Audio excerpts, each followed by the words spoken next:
مساء الورد. الساعة 5 دلوقتي بتوقيت القاهرة. طبعا انا بقول بتوقيت القاهرة لان اكيد في ناس بتتابعنا برضو من بره يعني. انا رايحة النهاردة نازلة افطر بره مع اصحابنا، وهروح افطر في كافيه اول مرة اجربه اسمه لاسيستا في زهراء المعادي شارع 50 اعتقد يعني. En mis labios veneno es lo que tengo yo. Si me prueba en exceso, ¿qué culpa tengo yo? Tú combinas mis besos con humo y alcohol. En este proceso pierdes el control. Amor, no me hables de eso, con eso no. المكان بقى عنده اندور وقاعدة كمان حلوة قوي قوي الدور.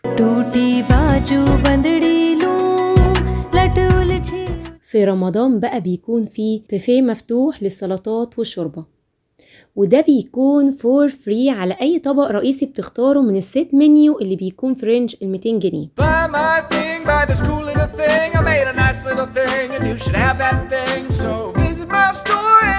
واحنا مستنيين الفطار بقى لقينا عندهم كيدز اريا كبيرة قوي كانت خطيرة.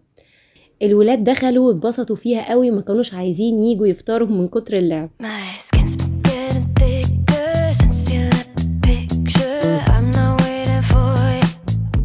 وطلبت من الاطباق الرئيسيه طبق موزاريلا تشيكن مشروم ومعاه بطاطس فرايز، وطبق كاردن بلو ومعاه رز بالخلطه، والاطباق التانية كانت باستا بالدجاج المشوي، ودي كانت الاطباق اللي اخترناها ب 150 للاطفال. ده غير زي ما قلت لكم ان بيكون فيه بوفيه مفتوح ده للسلطات وللشوربه فور فري، وكل حاجه فعلا كانت خطيره. وكمان المشروبات كانت فور فري، وهي كانت صوبيا وعناب وكانوا برضو حلوين قوي. وبعد ما خلصنا قعدنا بقى ناخد شويه صور وسط الديكورات الجميله اللي بتميز المحل.